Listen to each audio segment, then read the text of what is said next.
अस्सलाम वालेकुम। खालिद सैफुद्दीन आपके साथ KC100 का वीकली रैपअप लेकर आपके साथ हूँ। 28 नवंबर से 2 दिसंबर तक की कॉल को हम रैपअप करेंगे। सबसे पहले आज के सेशन को देख लेते हैं।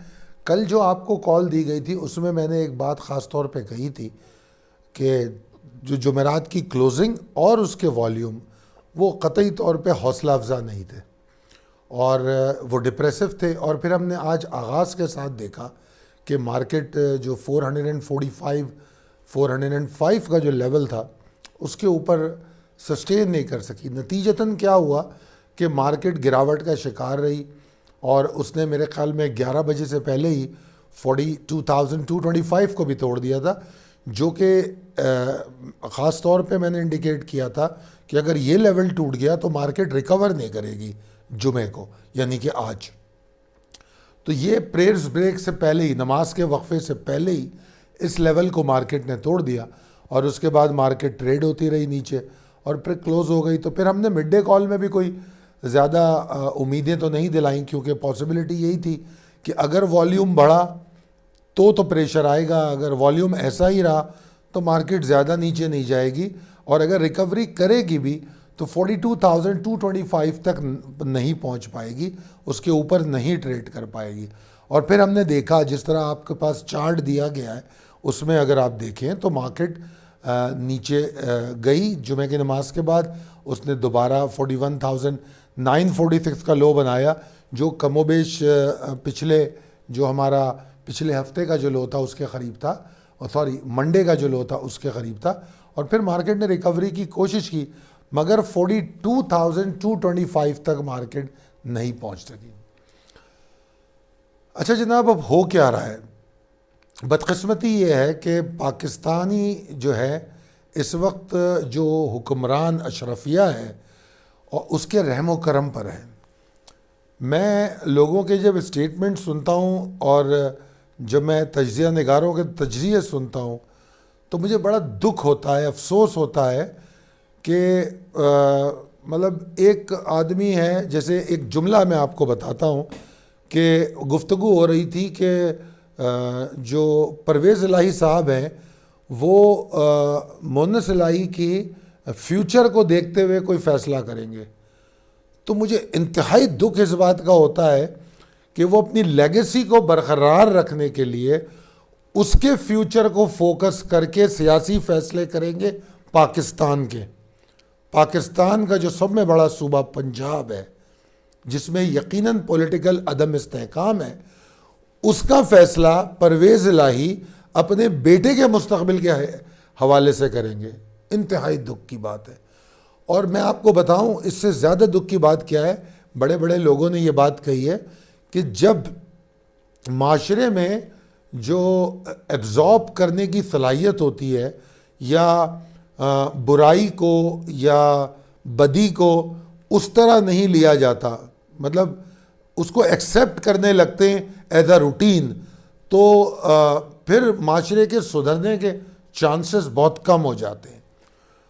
तो मैं ये चीज़ नोटिस कर रहा हूँ कि जो तज्ज़िया निगार हैं, बहुत सारे अच्छे काबिल तज्ज़िया निगार जो काफ़ी तजुर्बेकार लोग हैं, उन लोगों के तज्ज़ियों में गुफ्तगू कुछ ऐसी होती है जिससे ये तक़वियत मिलती है कि ये सियासी फ़ैसला वो एक सियासी तौर पे दुरुस्त कर रहे हैं।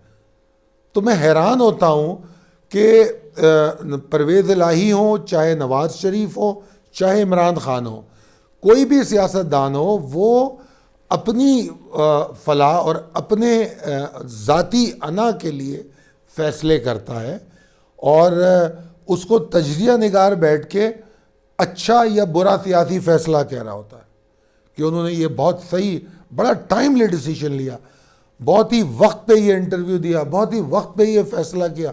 पाकिस्तान को उसका क्या नुकसान हो रहा है उसका किसी को कोई प्रॉब्लम नहीं है। अगर हम बात करें, इस वक्त आपके सामने स्लाइड पर आप देख रहे होंगे कि इन्फ्लेशन की क्या सूरत है, ठीक है। आप मतलब कोई इदारे काम करते हुए नज़र नहीं आ रहे। मतलब मैं तवक्को कर रहा था कि ये सियासी बहरान अपॉइंटमेंट के साथ नवंबर में अख्ताम पजीर होगा, उसने अख्ताम पजीर होना था, नया शोशा छोड़ दिया गया, असम्बलियाँ तहलील करने का।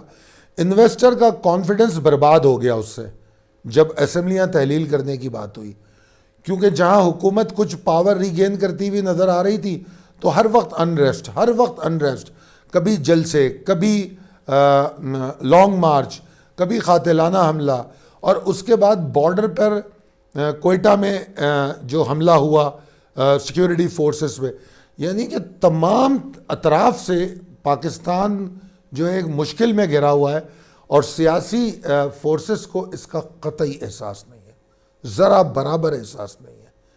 इंतहाई हैरत और अफसोस की बात है जनाब। मैं तवक्को कर रहा था कि ये सब ख़त्म होगा, मगर अभी जो हमारे माहिरीन हैं सियासत के, जो तज्ज़िया निगार हैं, वो हुक्मरान जमात और अपोजिशन में मज़ीद प्रॉब्लम्स के बारे में बात कर रहे हैं। मतलब IMF का प्रोग्राम मसाइल में, IMF वालों ने ऑडिट मांग लिया है कि वो ऑडिट करना चाहते हैं, हम उसके लिए पसोपेश कर रहे हैं। IMF के इशूज़ परेशानी में है, 3.5 करोड़ अवाम सर्दी के लिए परेशान है सैलाब के बाद। हेपेटाइटिस 1 करोड़ पाकिस्तानियों में इस वक्त मौजूद है और बड़ी तेज़ी से तनासुब बढ़ रहा है। कोविड दुनिया से ख़त्म नहीं हुआ, महंगाई की शरह पूरी दुनिया में बढ़ी हुई है।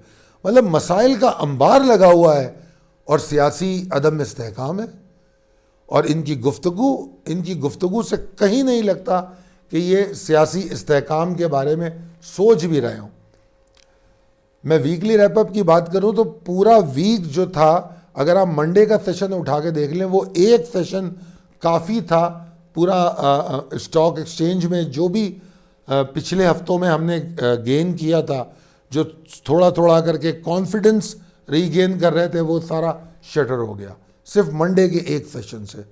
800 पॉइंट की गिरावट, 800 या 900 पॉइंट की गिरावट, और उसके बाद फिर मंगल, बुध और जुमेरात एक मुसलसल इंडेक्स ने कोशिश की सस्टेन करने की, जो बॉटम बन गया था उसको सिक्योर करने की, और उसने किया भी। उसके बाद फिर जुमे का सेशन, जो आज का सेशन था, वो एक बार फिर गिरावट का शिकार, वही 300-400 पॉइंट नीचे मार्केट। दोबारा हमने मंडे वाला लोड टेस्ट कर लिया और उसके बाद मार्केट 757 पॉइंट के नुकसान के साथ, 787 पॉइंट के नुकसान के साथ क्लोज हुई। पिछले हफ्ते की कॉल में मैंने आपको कहा था कि 42,757 के नीचे मार्केट में गिरावट होगी और वो टाइम होगा जो एक्यूमुलेट किया जाएगा। और जो इस हफ्ते का आगाज़ हुआ था वो 42,582 पे मार्केट खुली थी, जो मार्केट में ज़बरदस्त सेलिंग प्रेशर देखा गया था मंडे को। तो मार्केट का आगाज़ ही 582 पे हुआ था और उसके बाद मज़ीद नीचे गई, 41,900 समथिंग का लो बनाया था उसने, और उसके बाद फिर उसने रिकवरी कुछ लेकर क्लोज हुई थी थोड़ी बहुत। तो ओवरऑल देखा जाए तो मार्केट ने 41,963 का लो बनाया था पहले ही सेशन में, और आज 946 का है। तो जनाब मैं ये समझता हूँ कि बावजूद इसके कि मंगल, बुध और जुमेरात में मार्केट ने कोशिश की, आज का सेशन दोबारा उसको उन तमाम कोशिशों पर पानी फेर गया और मार्केट जो हफ्ता है वो 787 पॉइंट के नुकसान के साथ बंद हुआ। अगर हम देखें तो मैंने जिस तरह पिछली एक कॉल में भी जिक्र किया था कि नवंबर का महीना फॉरेन इनफ्लोज की पॉजिटिव नंबर्स के साथ क्लोज हुआ, और कंसेक्यूटिवली ये चौथा महीना था, मेरे ख्याल में तीसरा महीना था, यानी कि सितंबर, अक्टूबर और नवंबर 3 महीने से कुछ ना कुछ फॉरेन इनफ्लोज आ रही थी। और अल्लाह की ज़ात से उम्मीद है कि दिसंबर में भी ये बरकरार रहे। मगर उसके बावजूद जो 2022 के नंबर हैं फॉरेन इनफ्लोज के, वो नेगेटिव में हैं 2022 के।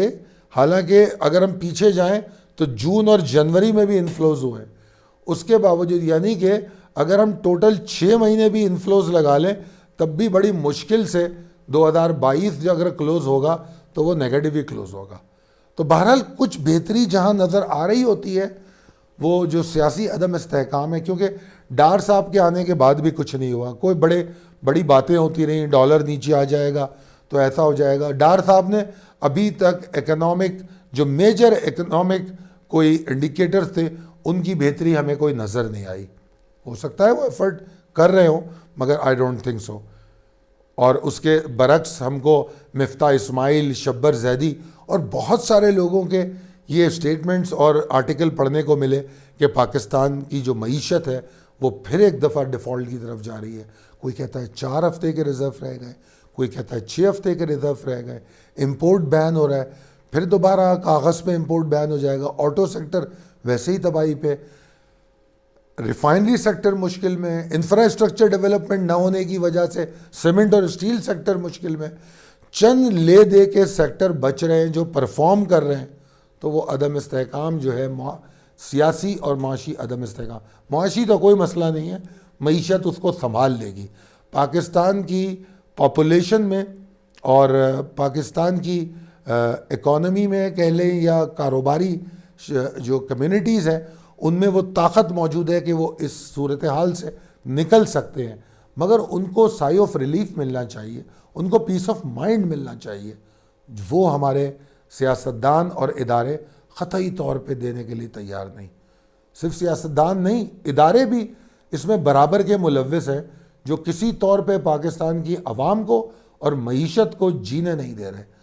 मैं कहूँगा कि दुआ करें, आप आइए हम सब मिलकर दुआ करें कि अल्लाह ताला हमारे मुल्क पर रहम करे और हम इस बुरे वक्त से बाहर निकलें।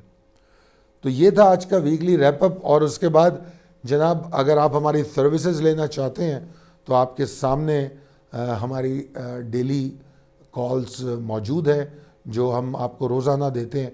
4th क्वार्टर पोर्टफोलियो भी हमने आपको ऑफ़र किया हुआ है, तो अगर आप इसका हिस्सा बनना चाहते हैं तो 0345 619 0443 पर रब्ता कर लें। बहुत शुक्रिया, अल्लाह हाफ़िज़।